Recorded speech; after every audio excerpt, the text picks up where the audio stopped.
Bom dia a todas e todos, sejam muito bem-vindos e bem-vindas aí ao nosso Mercado Investimentos. Quem seguiu com a gente até aqui, né, vamos aí falar sobre assuntos importantes hoje. Temos o IPCA que saiu aqui no Brasil, vamos passar pela China e também aí vamos falar do Bolsa Família e outros pontos bem importantes aí que a gente tem para falar hoje. Mas antes de qualquer assunto, antes da gente entrar em qualquer desses assuntos aí e aprofundar ainda mais, quero dar bom dia para o André. Bom dia, André, tudo bem com você? Bom dia, Débora. Bom dia a todos os telespectadores aqui do nosso ICL Mercado Investimentos. A gente tem dados importantes, acabou de sair o IPCA oficial e fomos surpreendidos. Aliás, o mercado foi surpreendido. A gente ontem mesmo falou que possivelmente o preço dos alimentos ia surpreender as perspectivas do mercado financeiro. Além disso, a gente também tem o Bolsa Família, o aniversariante do dia. Então, temos 20 anos do Bolsa Família e vamos ver os resultados que esse programa já deu na economia brasileira. Além de tudo isso, temos a nova fase do Desenrola começando hoje, mas, como sempre, né? A gente vai começar com o nosso mundão, vendo como fechou a Ásia, vendo como que estão os mercados na Europa. Então, Débora, como que está aí o nosso mundão hoje? Como que abriu os mercados lá fora? Como que fechou a China? Como que está a situação geral aí, gente? Olha, como vocês podem ver aqui, né? A gente tem um dia mais aí misto, mais brando, né? Futuros dos Estados Unidos caindo, repercutindo aí alguns dados, à espera do IPCA aqui no Brasil, que saiu às 9 da manhã. Então, hoje, uma abertura mais branda e um fechamento também mais brando lá na Ásia. Então, um dia misto de bolsas por lá. O Japão, que tinha caído ontem, mostrou sinais de recuperação, né, depois que os títulos de dívida lá tiveram os maiores, na verdade, patamares ali desde 2014. Né, esse movimento foi ali um rebuliço ontem, mas já tivemos aí um arrefecimento dessas expectativas, então o mercado japonês conseguiu mostrar sinais de recuperação. Vou colocar aqui na tela para vocês como é que fechou o Nikkei 225 hoje, né? Fechou em alta de 0,95, então aqui uma alta até mais expressiva, liderando os ganhos da Ásia. E a China, por sua vez, que tinha subido ontem, teve uma realização de ganhos, né? Então, quando a gente tem uma alta mais expressiva num dia, é comum que no dia seguinte a gente tenha uma realização. Então, hoje caiu um pouquinho, caiu 0,18, mas nenhum fator importante puxando o Xangai Composto para baixo. Aqui foi realmente uma realização, não saiu nenhum dado por lá que apoiasse isso, né? E os mercados lá fora já estão esperando a inflação dos Estados Unidos, que também sai nessa semana. E na Europa, né, a gente teve uma divulgação positiva que acabou puxando um pouquinho o mercado por lá, porque saiu o índice da confiança na economia da Alemanha e ele também ficou um pouco acima do esperado. O mercado esperava que ficasse em menos 15, depois de um patamar de menos 12,8 no mês passado, e ficou em menos 11. Então, menos 11,4 para ser mais exata, né? E esse índice é medido em pontos. Então, ficou melhor do que o esperado e também melhor do que o mês passado. Isso também já trouxe um pouquinho de otimismo por lá, viu, André? Então, hoje, pelo menos assim, a gente já estava esperando, né, uma baixa nos mercados asiáticos, né, porque ontem, como a China cresceu bastante, né, então provavelmente hoje ia ser dia de realização de lucros. Depois daquela ventilação, vamos dizer assim, né, do fim das taxas de juros negativas do Japão, a gente também esperava uma melhora, né, no mercado japonês, né, e os índices da Alemanha, pelo visto, foram menos dramáticos do que a gente estava imaginando. Pelo menos parece que os mercados europeus aí estão dando uma certa reagida, né? E nos Estados Unidos você está tendo, então, qual que é a sinalização do dia aí, que está todo mundo esperando algumas sinalizações do Fed, Débora? Na verdade, saiu ontem, né? Um grande pronunciamento que deu uma arrefecida também nesses ânimos do mercado, né? A gente teve aí ontem um pronunciamento da secretária do Tesouro lá, falando que a preocupação continua sim com a inflação, mas que ela tem confiança nos dados econômicos dos Estados Unidos, então trouxe um pouco de confiança por lá, e também que a inflação deve ficar mais contida. Essa sinalização, né, da Janet Yellen foi aí bastante benéfica, ontem puxou as bolsas para cima e hoje também a gente tem um mercado mais otimista. Mas vindo aqui para o Brasil, André, Como é que ficou esse IPCA, esse índice de preços? Vai ter alguém vestindo tomate? Vai ter alguém vestindo cebola hoje na TV? Como é que vai ser? Óssia, já que a gente está agora nesse momento aí de joias sendo tão importantes para a economia brasileira, Débora, eu acredito que tomate, cebola, cenoura não são bons objetos de adorno aí nesse momento, porque a gente tem uma queda considerável do preço dos alimentos agora nesse momento, né? O que a gente teve? A gente está aqui com um gráfico que a gente montou para vocês aí especialmente, né? Mostrando como que foi o IPCA de maneira generalizada, né? Vamos dizer assim, né? A gente tem que o IPCA subiu 0,23% nesse mês. O mercado estava esperando, inclusive, que tivesse uma alta de até 0,3%. Então, foi abaixo do esperado do mercado. Por quê? O mercado não estava acreditando numa inflação de alimentos tão baixa que a gente já estava avisando aqui, por exemplo, no ICL nesse momento. Aí você teve, então, que boa parte dos alimentos, tirando o arroz, principalmente por problemas sazonais, a gente está vendo o que está acontecendo no Rio Grande do Sul, que é um dos locais com maior plantio de arroz, né? E não é de hoje que você está tendo problemas climáticos no Rio Grande do Sul, né? Não foi o problema no primeiro. Então, você já tem uma queda da produção de arroz nesse ano, então você começa a ter o impacto nesse momento. Você teve uma alta de 1,14%. A gente pode utilizar os estoques reguladores para melhorar esse preço, mas a gente ainda está no momento de formação. Então, essas novas políticas de controle da inflação dos alimentos ainda estão engatinhando, depois de terem sido destruídas por 8 anos, né? Olha aí, mas olha assim o resto, né? Vamos pegar aqui os adornos aí que foram utilizados anteriormente aí por muita gente em forma de colar. O tomate caiu 7,91% só nesse mês, gente. Ó, a cenoura caiu 2,23%. A carne da picanha, gente, lembra da picanha que está todo mundo comprando agora? Mostramos, inclusive, que você tem o maior consumo de carne de muito tempo, mais uma queda, 1,9% de queda mensal. Aves e ovos também tem uma queda considerável, e o que puxou a inflação, e a gente já estava imaginando, é justamente os combustíveis. Você tem uma alta da gasolina de 1,24% e também energia elétrica, que teve um desconto, vamos dizer assim, no último mês de julho, e esse desconto foi retirado agora no mês de agosto. Então, caiu mais de 4% naquele momento, aumentou 4%, 4,59% para ser mais exato nesse momento. Então, um efeito esperado, não é nada sazonal. Muito bem, né? Que bom que a gente vê essa queda nos alimentos. E a gente tem também, né, aquele gráfico, André, que mostra quanto ficou mais cara a feira, quanto ficou mais caro o açougue, né? Então aqui a gente vai explicar para a audiência como é que está esse comportamento aí no nosso bolso, que também importa bastante aqui para a gente, né? Então, gente, cálculo meu esse, tá? Então, exclusivo, meu aí, eu que faço esses cálculos, que faz parte da minha tese, né? Tem muito trabalho fazer isso aí, dor de cabeça, mas pelo menos a gente tem informações interessantes aqui para a nossa audiência do ICL Mercado e Investimento. Para quem foi fazer açougue esse mês, você percebeu uma queda de quase 1%, 0,94%. Nos últimos 12 meses, se a gente for pegar lá desde setembro do ano passado até agora, a queda já foi de mais de 5,22%. Para quem foi fazer a feira esse mês também viu uma queda. A gente viu o preço do tomate, que já foi comparado com ouro, né, em alguns momentos, o preço da batata, o preço da cebola, tendo uma queda considerável. Então tem uma queda de 1,63% aí nesse mês, só que ainda tem um aumento considerável nos últimos 12 meses. Foram itens que cresceram muito, principalmente durante o governo Bolsonaro, no final do governo Bolsonaro. Então a queda em um ano para cá é de 10%, o aumento é de 10%. O mercado, ou seja, tudo que a gente faz no mercado, aí vai desde o açougue que a gente faz no mercado, a feira que a gente faz no mercado também, os produtos de limpeza, de higiene pessoal, os alimentos industrializados. Você teve também uma queda observada nessa cesta de bens. Então, é de 0,9% de queda no mercado que você fez esse mês.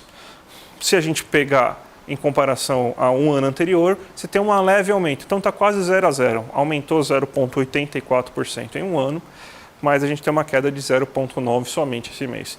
Os boletos, ou seja, o streaming que você paga, o plano de saúde, a escola da sua filha e tudo mais, você teve um aumento de 0,48% nesse mês.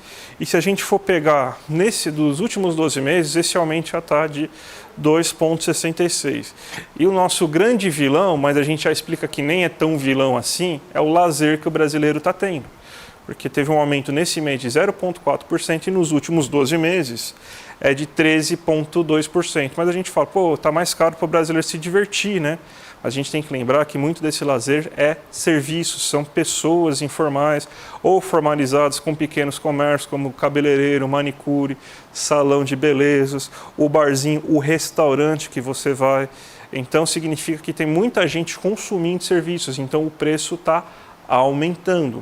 Significa que tem mais renda vindo para o bolso do brasileiro nesse momento. A gente pensa, mas é ruim quando aumenta o serviço. Sim, é ruim, mas também significa que mais gente e mais empresas pequenas e médias estão se beneficiando com isso. Então, a gente tem que lembrar, é difícil, né? Porque a gente sempre ouve, né? Sempre ouviu na nossa vida, Débora, aquela historinha, né, do para boi dormir, que a inflação é sempre algo ruim. A gente tem que tentar desmistificar isso, porque a inflação é distribuição de renda também. Quando a inflação vai para o setor de serviços, o que significa? Mais renda para pequenas empresas e pequenos produtores, né? E aí também ajuda, né? Se a gente tiver um aumento maior do consumo de serviços, isso também vai ajudar aí a nosso setor urbano a crescer, né? Então a gente tem aí esse setor que é um motor importante do nosso PIB, a gente não pode esquecer disso. Então aqui uma inflação, né, por conta de uma demanda maior de uns serviços, né, de um setor que sofreu tanto na pandemia também, né, algo que a gente não tem que também pensar só no ponto negativo de ficou mais caro, como o André mesmo falou. E a gente também tem hoje aniversariante, né? O Bolsa Família está completando aí 20 anos, já um jovem adulto Bolsa Família. E a gente tem um estudo muito interessante aí que também quebra esse mito, né, que o Bolsa Família acomoda as pessoas, né? Quanta gente viu esse tipo de crítica horrorosa sendo feita aí, que o Bolsa Família, quem entra, né, fica acomodado no Bolsa Família, e a gente trouxe um estudo justamente para quebrar isso, né, André? Exatamente, Débora. Esse aí é o famoso gráfico aqui que ele vai mostrar agora, para você mandar para o tiozão do Zap lá, aquele que fica reclamando que Bolsa Família só tem vagabundo, que Bolsa Família está acabando com o Brasil, que as pessoas estão acomodadas. O Bolsa Família, você tem então um estudo que mostra aqui como que você tem, então, desde 2005 até 2019, o que aconteceu com os beneficiários jovens do Bolsa Família, que eram entre 7 e 16 anos. Olha que coisa interessante. Você tem que, desses beneficiários de 2005, 64% das pessoas que eram beneficiárias do Bolsa Família, elas já saíram do CAD único, ou seja, qual que é o grande programa do Bolsa Família, além da distribuição de renda, Débora? É que ela dá oportunidade para a pessoa não trabalhar na infância e na adolescência. Então, a pessoa pode ter um estudo, ela pode tentar entrar numa faculdade federal. Agora você tem mais cotas para essas faculdades federais e tudo mais, a partir do Bolsa Família. Então, você libera uma juventude que era obrigada a trabalhar para complementar a renda para a família e entrar no mercado de trabalho. Então, essas pessoas que antes eram dependentes de uma renda, de renda extra por parte do governo, agora saíram. Somente 20%, ou seja, 1 a cada 5 brasileiros que estavam no Bolsa Família naquela época permanecem. Daí você fala, 1 a cada 5 brasileiros, mas 4 a cada 5 brasileiros acabaram saindo, até porque a gente vê que 14% estão no CAD único, ainda estão com problemas, mas não fazem mais parte do benefício, ou seja, eles não recebem o benefício. Olha que número expressivo. Se a gente for somar 14 com 64, 74, quase 80%, quase 80% dos brasileiros aí que ganharam o Bolsa Família na sua adolescência, saíram. Número muito expressivo, Débora, muito. Exatamente, e aí a gente vê, né, como a gente falou, para mandar para o tiozão que acreditava que o Bolsa Família é uma fábrica de vagabundos, a gente quebra isso aqui, trazendo dados reais aí para vocês. E a gente também vai trazer dados para vocês, né, André, do Desenrola, que teve atualizações hoje aí, né, a gente teve o programa Desenrola já limpando o nome de 10 milhões de pessoas que têm dívidas até R$100, né? O número atualizado aí de dívidas já desenroladas, vamos trazer assim, é de mais de 11,6 bilhões. E agora vai entrar a parte do cartão de crédito, né? Essa aí é o grande, a gente falou nas últimas semanas, inclusive, né? Que o grande problema aí da dívida familiar era justamente o cartão de crédito. Mais de 85%, era isso mesmo, Débora? Exatamente. 85% das pessoas que estavam com dívidas aí estavam justamente com cartão de crédito. E o Desenrola agora, ele vai afetar justamente essa parcela de pessoas, né? E entra também aquela fase, né, de outra renda ali, né, de uma renda até maior, que vai ser abrangida aí pelo Desenrola. Né? Então, a gente tem uma nova fase começando agora e a gente espera, né, que a gente consiga limpar ainda mais nomes e também renegociar ainda mais dívidas, o que é bom não só para as pessoas, né, que acabam aí saindo desse buraco, mas também para as instituições financeiras. Não fiquem achando que eles estão perdendo com isso, por que não? Toda instituição financeira tem ali uma parte do seu balanço, tem uma parte que fica ali as provisões de devedores, né? Tem também ali todo aquele passivo do banco ali em relação a esses devedores, então dá uma limpada nesse balanço também dos bancos e as instituições financeiras também ganham com isso. Não à toa que quando saem números do Desenrola, normalmente o setor financeiro acaba subindo lá na Bolsa, André. Mas felizmente, né, não é só banco que vai acabar ganhando com isso, né? Felizmente também são as pessoas, porque boa parte da renda das pessoas está destinada ao pagamento de dívida. Esse pagamento de dívida era dinheiro que não era para ir para o setor bancário. É dinheiro que era para ir para o comércio local, para a pessoa se divertir no fim de semana, ir num cinema, comer num restaurante, ir numa manicure, ir num cabeleireiro, fazer uma atividade de lazer, mas não, está lá ajudando o banco bilionário a conseguir concentrar mais renda. Justo porque os juros são muito altos, né? Aquele papo que a gente sempre fala, né?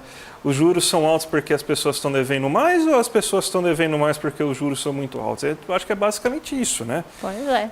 Quando a gente pega números lá do Banco Central, a gente vê que dívidas de pessoa física, quase 40% ali, às vezes 48% no ano vai para o banco. Então, assim, quanto as pessoas falam, mas as pessoas pagam imposto, mas o banco tá pegando aí, né, 48% da renda das pessoas, às vezes, num ano. E aí as pessoas ainda têm quem defenda, né, esse tipo de posicionamento dos juros altos, como o próprio Roberto Campos Neto. Banco paga imposto, entre aspas, né? Porque não, digo nós. Assim, nós pagamos, mas banco paga imposto assim muito pouco. Se a gente for pegar, eles conseguem tem bons advogados, né? Então eles conseguem até algumas manobras jurídicas para conseguir pagar basicamente só ISS, né? Basicamente não produz um parafuso, né? E eles só pagam isso, né? Então como que é? Não sei se você já ouviu esse papo, né? Que a segunda coisa que mais dá dinheiro no mundo é um banco mal administrado. Porque a primeira coisa que mais dá dinheiro no mundo é um banco bem administrado, né? Então, você tem um banco, relaxa, você pode fazer a besteira que for, você não vai ter problema, Débora. E aí no banco, né? A gente está falando aqui de pagar imposto, é um dos maiores setores que se beneficia aí do juros sobre capital próprio, que a gente já explicou aqui, que diminui ali o lucro por essa distribuição e aí também paga menos imposto lá no final. Então, por isso que eles também estão mais bravinhos com essa nova taxação que pode... Taxação não, né? Esse fim dessa jabuticaba brasileira que pode acabar. Mas falando em imposto, né, Débora? Então, mais imposto, então, só que não é pra gente, né? Gente, lembrando, donos de RIP Genegate, não é para vocês que estamos falando agora. Esses impostos, essas cobranças não serão destinados a vocês. É o pessoal que tem os FIIs e os FIAGROS, né, Débora? Você explica aí para a gente o que são essas duas modalidades e como que vai vir essa cobrança de impostos aí? Bom, a gente tem, né, esses FIIs e FIAGROS, eles acabam distribuindo ali dividendos ou proventos, né, como dizem, que são os famosos aluguéis, no caso dos fundos imobiliários, que são distribuídos todos os meses, e ele tem algumas, esses dividendos têm algumas características para a pessoa física para não ser tributado. Então, quem recebe ali os dividendos ou os proventos desses fundos imobiliários e FIAGROS, eles acabam recebendo de forma líquida, sem imposto de renda, com isenção. E aí, naquela medida provisória, né, que fala também sobre a taxação dos fundos exclusivos, a gente tem também os fundos imobiliários. E isso causou ali um burburinho, né, por conta aí dessa taxação, André. Então, as pessoas começaram a pensar, poxa, agora vão tributar os meus proventos? Não, não vão, porque provavelmente você não é uma das 500 famílias que tem fundos imobiliários. Então, vamos colocar aqui na tela para a nossa audiência acompanhar, né, que muda, né, com a MP e quem são esses fundos que vão ser tributados. Não, como era antes, né? A isenção da distribuição dos dividendos e dos proventos dos fundos valia para aqueles fundos que tinham ali né, a isenção acima de 50 cotistas. Então, se o fundo já tinha mais de 50 cotistas, ele não era tributado. O que mudou com essa MP? Né? A isenção vai ser válida apenas para fundos com mais de 500 cotistas. Né? Então, de fundos entre 50, né, que abaixo de 50 já tinha tributação, mas de 50 cotistas até 500, né, vão aí sofrer essa tributação dos dividendos, né, dos proventos dos fundos imobiliários. E aí você pode pensar, e aí, André, meu fundo imobiliário vai ser tributado? Não vai, né, porque esses fundos imobiliários aí que a gente está falando, normalmente são fundos de algumas famílias, são fundos ali de famílias bem específicas ou de pessoas específicas, né? Então, a gente está falando de 76 fundos, né, que tem entre 50 e 500 cotistas que vão entrar nessa nova regra. Isso representa 17% dos 439 fundos imobiliários que a gente tem listados aí na B3 e fundos esses que não são nenhum dos que a gente tem acesso, tá? Não são aqueles, por exemplo, listados no IFIX, né? A gente tem 100 fundos hoje listados no índice de fundos imobiliários. Nenhum desses está lá, porque esses fundos são também, de uma certa forma, exclusivos. No caso do FIAGRO, é ainda mais restritivo. A gente tem menos FIAGROs, né, que são aí voltados para o mercado do agronegócio, né? Os imobiliários são aí para fomento do mercado imobiliário. O FIAGRO é a mesma coisa, vamos pensar assim, num paralelo para os mercados, para o agronegócio. São apenas 34 listados, dos 34, apenas 3 vão ter mudança, né, o que representa aí 9% dos fundos. Então, a gente está falando de uma parcela bem específica desses fundos, que não é aquela parcela maior, né, dos fundos imobiliários, que são os que a gente tem acesso. Então, não fiquem preocupados que não vai ser o fundo de vocês que vai ser tributado. E as demais exigências aí continuam.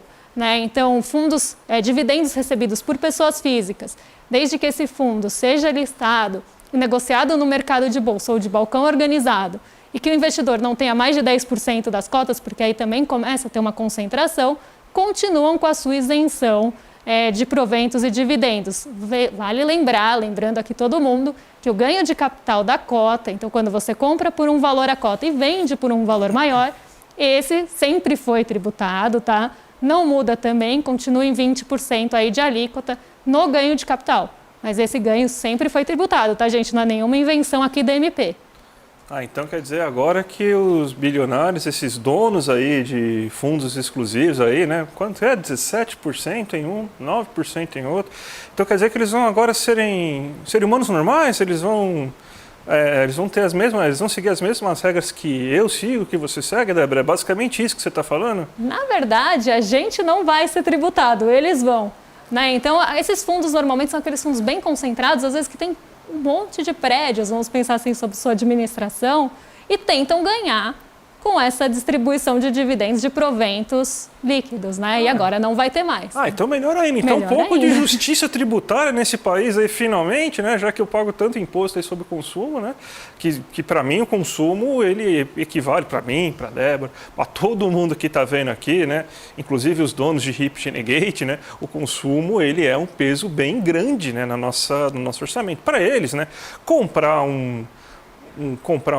no mercado, lá, aquelas compras mensais, basicamente não servem para nada, né? Simplesmente fazem cócegas, né, no consumo deles, né?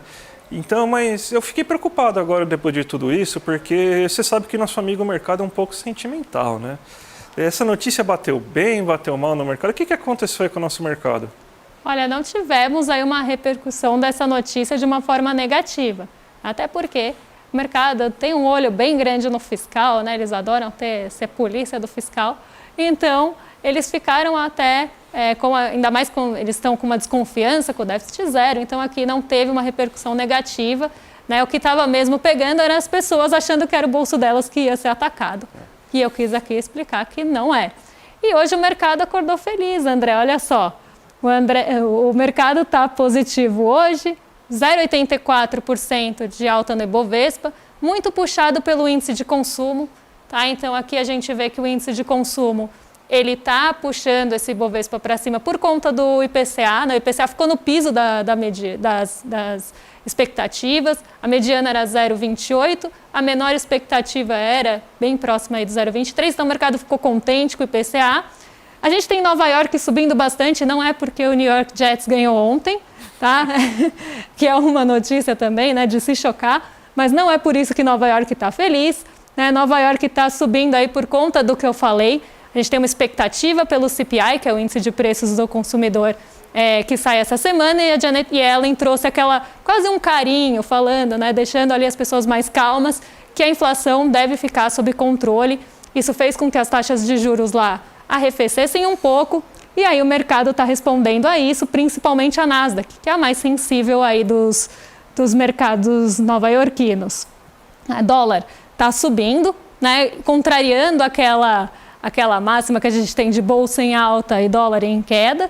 Né, o dólar está subindo junto à nossa bolsa e a gente tem também o DXY subindo, mesmo com essas expectativas aí de uma inflação mais branda nos Estados Unidos. Porque o mercado, apesar dessas sinalizações, né, que a gente recebe aí da secretária do Tesouro e tudo mais, ele acaba ficando com um pé atrás e acaba tomando posições para se defender. Então aqui a gente vê uma posição até mais defensiva do que qualquer coisa, mas dólar a 4,96, aí ontem fechou perto dos 4,93, então aqui um patamar também abaixo dos R$5. E a gente teve, né, notícias, só para a gente complementar, para explicar essa questão do dólar, a gente vai trazer um pouco mais de detalhes amanhã, né, porque saiu agora de manhã, só que a gente sempre lembra, né, um relatório bem chatinho da gente fazer o estudo, então demanda um tempo maior, né, eu já teve IPCA, mas a gente traz mais dados aí sobre o que o OPEP está achando do petróleo, né. Vocês sabem que o livre mercado, né, sendo que tem um oligopólio, né, basicamente um cartel, não, mas funciona com livre mercado, né. É isso que diz aí os nossos livros de teoria, né? Mas o que a gente tem na verdade é o seguinte, que o OPEP parece que vai reduzir ainda mais a produção de petróleo, mesmo com o mundo aumentando a demanda, então você teve um aumento disso, né? Exatamente. O que a gente pode falar assim, de antemão para vocês, né, é que a OPEP soltou o relatório deixando a demanda ainda alta por petróleo, né? Então a demanda ainda está alta, eles continuaram aumentando a demanda e só a oferta fora da OPEP, a oferta dentro da OPEP não vai subir, porque eles querem controlar o preço do petróleo de alguma forma. Né? Então o que também está puxando a nossa bolsa hoje, né, não só o índice de consumo, mas ações ligadas a essa commodity, porque a gente tem aí uma alta no preço do petróleo. E a gente também tem notícias, né? Ontem caiu bastante, mas hoje está em uma alta aí, mais puxada. Então, uma ação para a gente ficar de olho, né? Por que caiu ontem? Por que está subindo tanto hoje? Eu trouxe aqui o exemplo da Azul para vocês, porque ontem estava entre as maiores quedas, mesmo com o dólar em queda, né? E aí as pessoas podem ter se perguntado, nossa, mas por que a Azul está em queda quando o dólar está em queda, sendo que normalmente ela sobe? A gente teve um aumento dos derivados de petróleo, né? A aviação ela depende muito desses derivados, a gente tem a querosene de aviação e tem outros óleos usados aí pela aviação. Então, com a alta desses preços, passou a se esperar que as ações iam aí ficar, né, que o preço ia subir e a gente ia ter menos demanda. Mas a Azul soltou um relatório hoje mostrando que subiu a demanda, principalmente em voos domésticos. Então, os voos domésticos tiveram um aumento de demanda e também de capacidade. Então, as duas coisas subiram juntas, mas a ocupação também subiu. Então, o mercado já ficou de olho na Azul antes da abertura, esperando que ela fosse subir por isso, e realmente ela subiu aí, está subindo 1,16%. Débora, então, acabou então hoje o dia já, né? Passamos bastante coisa para falar, mas eu queria agradecer a todo mundo, a presença de todos. Temos ainda bastante programação aí para vocês acompanharem a gente. Às 6 horas da tarde tem o ICL Notícias 2 com a Gabi Varela, com a nossa dupla de Chicos, o Chico Santista, que é o Chico Sá, e o Chico Pinheiro, que é Galo Doido. Temos também o Sinapse logo após aí com a Robertinha Garcia e também com o César Calerron. Quem é hoje? O Piero Lerner, professor de Ciências Sociais da UFSCar. Então, gente, acompanhe, imperdível. Então, queria passar agora a palavra para o bom dia da Débora aí para a gente se despedir aí nessa manhã. Só uma correção aqui que a voz o Grilo da Consciência me falou que hoje teremos dobradinha de Roberta, porque ela que vai ficar aí no lugar da Gabi, que infelizmente está aí doente. Então, hoje teremos dobradinha de Roberta no ICL2 e no Sinapse em sequência. E eu também quero desejar um bom dia para vocês, agradecer a todos e todas que ficaram aqui com a gente até agora, né? Sigam, na verdade, com a gente até a noite, né? Temos uma programação extensa. Amanhã estamos de volta desde as 7 da manhã também, com aquela sequência que a gente adora, desde o Desperta, ICL Notícias primeira edição, o Em Detalhes e a gente aqui, né? Então, quero desejar um bom dia para vocês e até amanhã. Até amanhã, gente. Tchau, tchau. Olá, olá. Eu sou Lindener Pareto, historiador, professor aqui no Instituto Conhecimento Liberta e convido vocês, nosso grande público, a conhecerem o curso Monumentos à Barbárie, onde eu narro aqui as disputas pelo controle dos monumentos produzidos no espaço público, as memórias, as histórias, a contestação de personagens históricos controvertidos ao longo da história, não só do Brasil, mas também da história da humanidade. Conheçam o curso Monumentos à Barbárie e mais outros 200 cursos aqui conosco no Instituto Conhecimento Liberta. Olá, sou Caio Galvão, escritor, palestrante e mentor financeiro especialista em ajudar as pessoas a saírem das dívidas. E eu preparei um treinamento chamado 8 Chaves para libertar você de uma vez das dívidas. E dentro desse 8 Chaves, a gente tem um módulo secreto especial para a galera que tem aí o famoso consignado. E isso está 100% disponível e 100% online. Aqui no Instituto Conhecimento Liberta, com mais de 200 treinamentos disponíveis para você. É só você se inscrever e eu vejo você lá.